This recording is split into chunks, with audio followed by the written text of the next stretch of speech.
नमस्कार, मैं हूं शुभम सिंह। स्वागत है आपका गुड न्यूज टुडे में। देवों को देव महादेव प्रथम ज्योतिर्लिंग सोमनाथ धाम में आज भव्य शौर्य यात्रा निकाली गई। इस महाआयोजन में प्रधानमंत्री नरेंद्र मोदी खुद शामिल हुए। पीएम ने यहां सोमनाथ महादेव मंदिर में पूजा अर्चना की और फिर शौर्य सभा को संबोधित करने सद्भावना ग्राउंड पहुंचे। सोमनाथ स्वाभिमान पर्व की हर तस्वीर आस्था, श्रद्धा और विश्वास के साथ सैकड़ों साल पुराने इतिहास को संजोए हुए है। शौर्य यात्रा के बाद प्रधानमंत्री ने भक्ति भाव से सोमनाथ मंदिर में महादेव का महाअभिषेक किया। उन्होंने पूजा अर्चना की और इसके बाद शौर्य सभा के लिए रवाना हुए। इससे पहले शौर्य यात्रा में लोगों का जोरदार उत्साह नजर आया। इस दौरान हजारों लोग पीएम के स्वागत के लिए पहुंचे और कई राज्यों के लोक कलाकारों ने अपने नृत्य संगीत की प्रस्तुति भी दी। शौर्य यात्रा के दौरान पीएम वीर हमीरजी सर्किल पहुंचे और वहां शहीदों को नमन किया।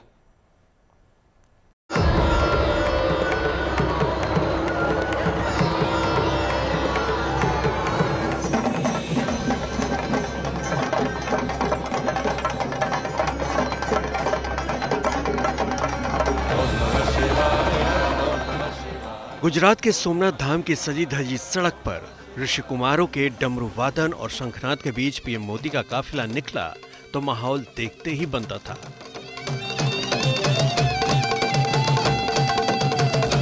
ये तस्वीरें सोमनाथ धाम में स्वाभिमान पर्व के समापन के अवसर पर निकाली गई शौर्य यात्रा के विहंगम दृश्य की है। इसमें देशवासियों के शौर्य, साहस, संकल्प और सोमनाथ महादेव के प्रति अटूट आस्था की झलक साफ देखी जा सकती है।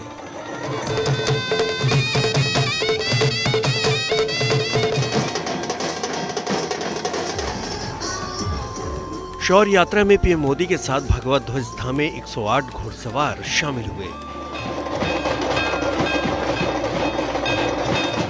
ये दृश्य जैसे इतिहास के पन्नों को वर्तमान में जीवंत कर रहा था।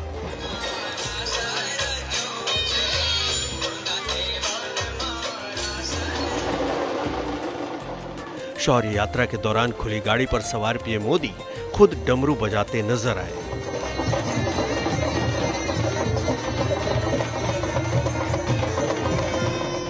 वहीं इस दौरान सड़क के दोनों तरफ उमड़े हजारों लोगों ने हाथों में झंडियां और बैनर पोस्टर लेकर पीएम का स्वागत किया।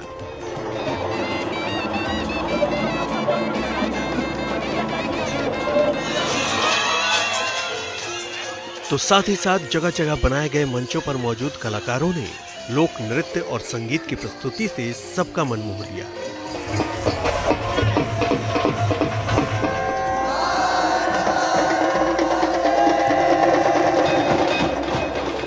प्रधानमंत्री मोदी ने शौर्य यात्रा के दौरान गुजरात के मुख्यमंत्री भूपेंद्र पटेल और डिप्टी सीएम हर्ष सांघवी के साथ जनता का हाथ हिलाकर अभिवादन किया।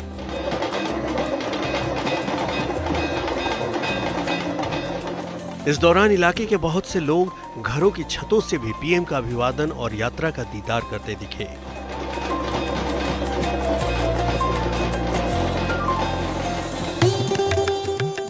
शौर्य यात्रा हमीरजी सर्किल पहुंची तो पीएम ने वीर हमीरजी गोहिल की मूर्ति को नमन किया और पुष्पांजलि अर्पित की।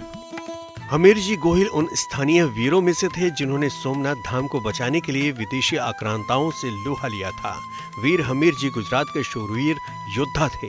उन्होंने 14वीं सदी के अंत में दिल्ली सल्तनत के सुल्तान जफर खान के आक्रमण से सोमनाथ मंदिर की रक्षा करते हुए अपने प्राणों का बलिदान दिया था। करीब 1 किलोमीटर की इस शौर्य यात्रा में आम लोगों के साथ बड़ी संख्या में साधु संत भी शामिल हुए। आम लोगों ने जगह जगह उनकी आरती भी उतारी। ये शौर्य यात्रा बार बार सोमनाथ मंदिर की रक्षा करते हुए अपने प्राणों की आहुति देने वाले अनगिनत वीर योद्धाओं को श्रद्धांजलि अर्पित करने के मकसद से निकाली गई। पीएम मोदी की अगुवाई में शौर्य यात्रा का समापन सोमनाथ मंदिर परिसर में हुआ। खुली गाड़ी पर सवार पीएम मोदी का काफिला मंदिर पहुंचा।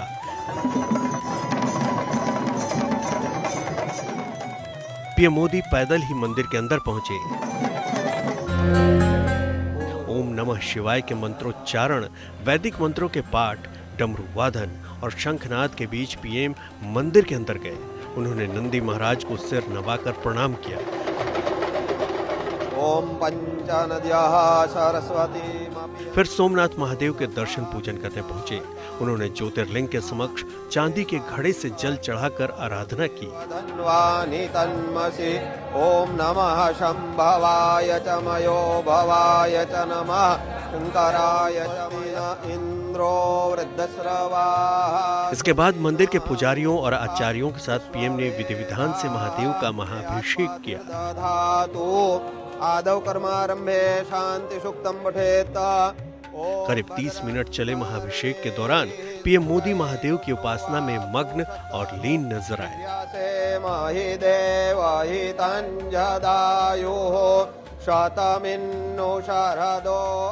उन्होंने शिवलिंग पर जल चढ़ाया, फिर फूल अर्पित किए और पंचामृत से अभिषेक किया। पुत्रासो जत्र पितरो भवन्ति मानो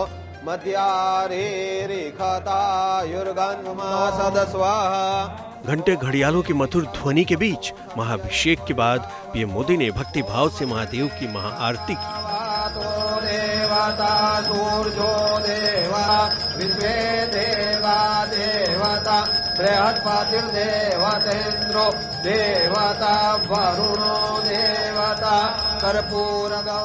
फिर हर हर महादेव की गूंज के बीच पीएम का महादेव पूजन संपन्न हुआ। हर हर महादेव हर श्री सोमनाथ महादेव की। पूजा पाठ के बाद मंदिर से बाहर निकलते हुए पीएम मोदी परिसर में मौजूद वेद पाठी बटुकों के पास पहुंचे।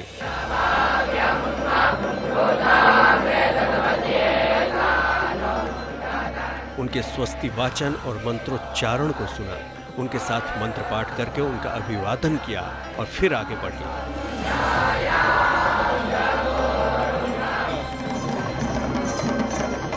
सोमनाथ धाम से शौर्य सभा को संबोधित करने के लिए रवाना होने से पहले पीएम मोदी लोक कलाकारों से भी रूबरू हुए।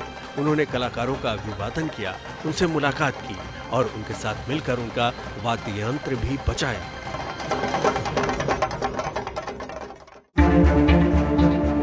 सोमनाथ धाम वो स्थान है जिसने इतिहास में बार बार आघात सहे, लेकिन आस्था ने कभी हार नहीं मानी।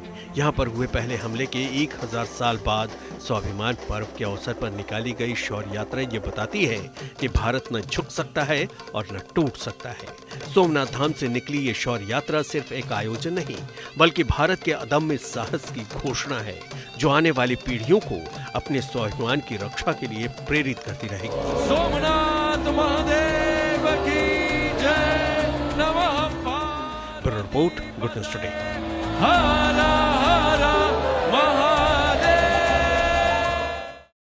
सोमनाथ स्वाभिमान पर्व का समापन तो हो गया, लेकिन अभी कई कार्यक्रम होने हैं। इसका ऐलान गुजरात सरकार ने किया है। सोमनाथ स्वाभिमान पर्व 8 जनवरी से आरंभ हुआ था। ये पर्व जनवरी 1026 में सोमनाथ मंदिर पर हुए पहले आक्रमण के 1000 वर्ष पूरे होने के उपलक्ष्य में स्मरणोत्सव के रूप में मनाया जा रहा है। इस स्वाभिमान पर्व में 8 जनवरी से कौन कौन से कार्यक्रम आयोजित किए गए, विस्तार से आपको बताते हैं।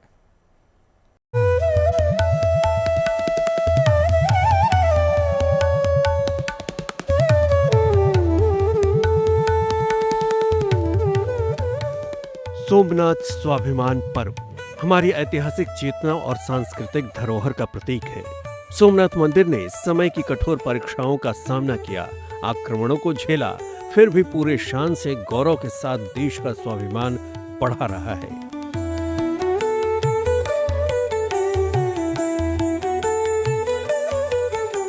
साल 1026 के इतिहास के कठिनतम अध्यायों से लेकर आज तक के ये तीर्थ बार बार उठ खड़ा हुआ और हर बार पहले से अधिक तेजस्वी और स्थिर बनकर उभरा। सोमनाथ स्वाभिमान पर्व हमें याद दिलाता है कि आस्था और आत्मगौरव की शक्ति कितनी अडिग होती है।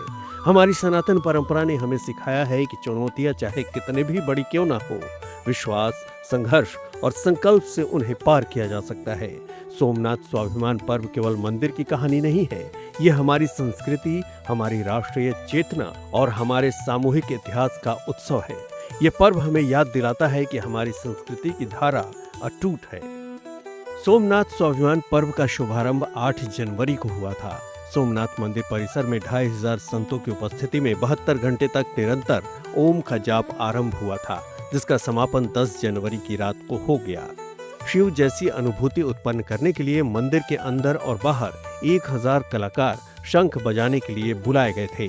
स्वाभिमान उत्सव को और भी भव्य बनाने के लिए शिव भक्ति, भजन और लोक नृत्यों के लिए पूरे क्षेत्र में लगभग 20 भव्य मंच तैयार किए गए थे और सांस्कृतिक कार्यक्रम भी आयोजित किए गए।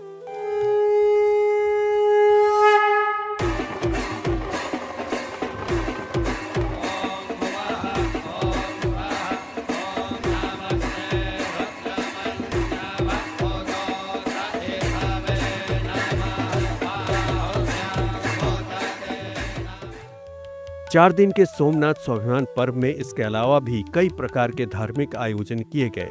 इससे पहले पूरे सोमनाथ मंदिर परिसर को भव्य और दिव्य तरीके से सजाया गया था। असल दिव्य दृश्य 10 तारीख से दिखने शुरू हुए, जब पीएम मोदी सोमनाथ की पवित्र धरती पर पहुंचे।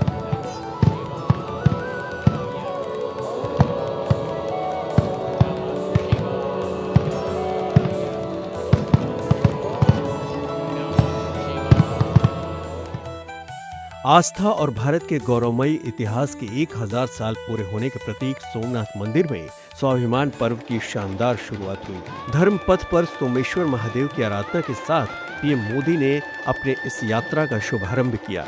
मंदिर परिसर में प्रधानमंत्री मोदी ने विधि विधान से पूजा अर्चना करते हुए भगवान सोमनाथ का आशीर्वाद लिया।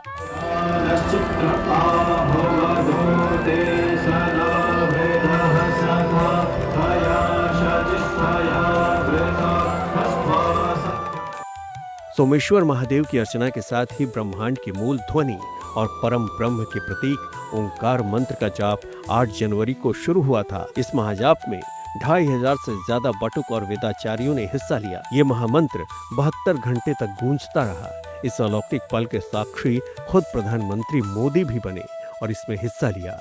प्रधानमंत्री नरेंद्र मोदी ने खुद भी ओंकार मंत्र का जाप किया। ओंकार की ध्वनि से पूरा परिसर ओजमय हो गया। लगा मानो सोमनाथ का इतिहास खुद उठ खड़ा हुआ हो और महादेव की स्तुति कर रहा हो।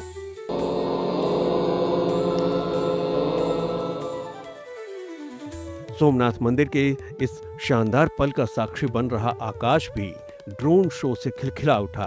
पौराणिकता और आधुनिकता के इस अनूठे संगम की छटा आसमान में देखते ही बन रही थी।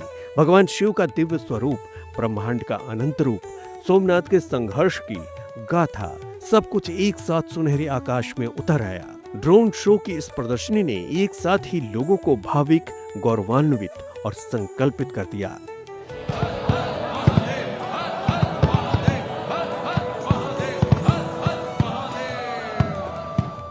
ड्रोन शो के बाद सितारों के झिलमिलाने की बारी थी, जिसका नजारा शानदार आतिशबाजी के बीच दिखा। एक साथ हजारों सितारे चमकते हुए मंदिर के आकाश पटल पर उभर आए। इस रोशनी से पूरा आसमान जगमग हो उठा। आतिशबाजी के बीच समंदर की लहरें भी हिलोरे मारती नजर आईं। सोमनाथ के पवित्र धाम में दिखे ये दृश्य सिर्फ कुछ पलों के गवाह नहीं है, ये उस इतिहास के साक्षी हैं जो ये बताती है कि क्रूर इतिहास आस्था पर चोट तो कर सकता है, पर तोड़ नहीं सकता। जो अनंत से अनंत के लिए बना है, उसे कोई पल समेट नहीं सकता। ये स्वाभिमान की न मिटने वाली कहानी है। सोमनाथ से ब्रजेश दोषी के साथ bureau report, good news today.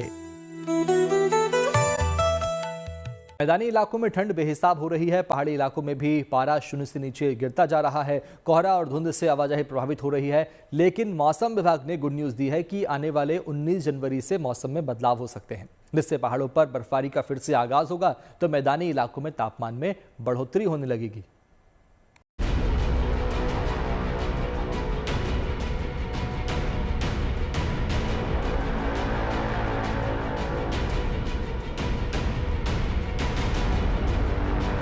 पूरे उत्तर भारत में कड़ाके की ठंड पड़ रही है। देश के कई इलाकों में तापमान 0 डिग्री से करीबी बनाता जा रहा है। सुबह और शाम के समय कड़ाके की ठंड महसूस की जा रही है, जिसके चलते लोगों का घर से बाहर निकलना भी मुश्किल हो गया है। ठंड और कोहरे की चपेट में पूरा उत्तर भारत आ गया है। दिल्ली, पंजाब, हरियाणा और उत्तर प्रदेश जहां घने कोहरे की चपेट में है, वहीं कश्मीर और हिमाचल प्रदेश में कड़ाके की शीतलहर जारी है। पहाड़ी इलाकों में पारा शून्य के पास पहुंच चुका है, जबकि कोहरे की वजह से सड़क, रेल और हवाई यातायात पर असर दिख रहा है। उत्तर भारत के जो और राज्य हैं वहां देखा जा रहा है कि जो विजिबिलिटी को लेकर जो हालात हैं वो बद से बदतर होते जा रहे हैं। पंजाब, हरियाणा और हिमाचल में देखा जा रहा है विजिबिलिटी को लेकर रेड अलर्ट है वो घोषित किए गए हैं और वहीं साथ ही जो तापमान है वो भी गिरता नजर आ रहा है। वैसे दिल्ली के आया नगर में 2.9 डिग्री न्यूनतम तापमान दर्ज किया गया। कुल मिलाकर दिल्ली में न्यूनतम तापमान 5 डिग्री से नीचे चला गया है। ठंड से बचने के लिए लोग जगह जगह अलाव का सहारा ले रहे हैं। हरियाणा, पंजाब में भी ठंड और कोहरे ने लोगों की मुश्किलें बढ़ा दी हैं। सड़क पर गाड़ियों की रफ्तार प्रभावित हो रही है तो ट्रेन भी काफी लेट चल रही है, जबकि हरियाणा के कई इलाकों में पारा 0 डिग्री के आसपास पहुंच गया है। ये आलम पूरे हरियाणा, पूरे पंजाब में अलग अलग जगह पर है। पंजाब का अमृतसर सबसे ठंडा शहर, फरीदकोट, बठिंडा, गुरदासपुर, लुधियाना, ये वो शहर हैं जहां पर कोहरे की भी मार है और साथ साथ निचले स्तर पर तापमान जा पहुंचा है। 2 से 3 डिग्री टेम्परेचर, कड़कड़ाती ठंड जिसने कर रखी है और घना कोहरा भी है। ऐसी हरियाणा के अंदर सिरसा, जींद, एनसीआर का एरिया, गुड़गांव, साथ साथ हिसार, अंबाला, ये पूरा इलाका है हरियाणा का भी जो सबसे ज्यादा इफेक्टेड है और घना कोहरा जहां पर छाया हुआ है। जम्मू कश्मीर में भी फिलहाल बर्फबारी नहीं हो रही है और मौसम सूखा है, इसलिए पारा 0 डिग्री से नीचे चला गया है। श्रीनगर का तापमान सुबह के वक्त -6 डिग्री के आसपास पिछले 2 दिनों से बना हुआ है। कश्मीर में कड़ाके की ठंड से फिलहाल लोगों को कोई राहत नहीं मिल रही है। रविवार की बात की जाए तो श्रीनगर में रात का तापमान -6 डिग्री एक बार फिर लुढ़का, जबकि कश्मीर के पहाड़ी इलाकों और पर्यटन स्थलों पर तापमान -8 से -10 डिग्री तक चल रहा है। फिलहाल इस कड़ाके की ठंड से कश्मीर में लोगों को राहत मिलने की कोई उम्मीद नहीं है। मौसम विभाग का कहना है कि 19 जनवरी के बाद कश्मीर में मौसम का मिजाज बदल सकता है, क्योंकि एक बड़ी वेस्टर्न डिस्टर्बेंस जम्मू कश्मीर में सिस्टम में दाखिल होगी, जिसके चलते 19 जनवरी से कश्मीर के पहाड़ों के साथ साथ मैदानी इलाकों में भी पहली बर्फबारी हो सकती है। फिलहाल कश्मीर में आम लोगों के साथ साथ किसान और कश्मीर आने वाले पर्यटक उसी बर्फबारी का इंतजार कर रहे हैं। मौसम विभाग का कहना है कि हाल फिलहाल में मौसम में कोई बदलाव आने वाला नहीं है, लेकिन उम्मीद है कि 19 जनवरी से शायद कुछ परिस्थितियां बदले और पश्चिमी विक्षोभ के दस्तक से तापमान और सूखेपन पर लगाम लगे। राजस्थान के रेगिस्तान में ठंड का प्रचंड है। राजस्थान का फतेहपुर शेखावटी शहर देश का सबसे ठंडा शहर रहा है। यहाँ तापमान -3.4 डिग्री सेल्सियस तक पहुँच गया। यहाँ पर गाड़ियों, बाइकों, नलों, घर के बाहर रखे बर्तनों पर बर्फ जम गई। माउंट आबू में भी न्यूनतम तापमान 0 के आसपास बना हुआ है। प्रशासन ने लोगों और पर्यटकों को ठंड से बचने के लिए सावधानी बरतने की सलाह दी है। सिरोही में भी काफी ठंड पड़ रही है। सर्दी के सितम की वजह से सामान्य जनजीवन प्रभावित हो रहा है। लोगों की दिनचर्या देर से शुरू हो रही है। ऐसा लगता है जैसे सूरज की किरणों ने सर्दी के आगे आत्मसमर्पण कर दिया है। दोपहिया वाहन चालकों के लिए तो सुबह शाम सफर करना किसी जंग से कम नहीं नजर आ रहा है। फिलहाल लोग गर्म कपड़ों और अलाव की तपिश के सहारे सर्दी से बचने का जतन करते नजर आ रहे हैं। दिल्ली से अनमोल बाली, चंडीगढ़ से अमन भारद्वाज, श्रीनगर से अशरफ वानी, सीकर से राकेश गुर्जर, सिरोही से राहुल त्रिपाठी के साथ bureau report, good news today.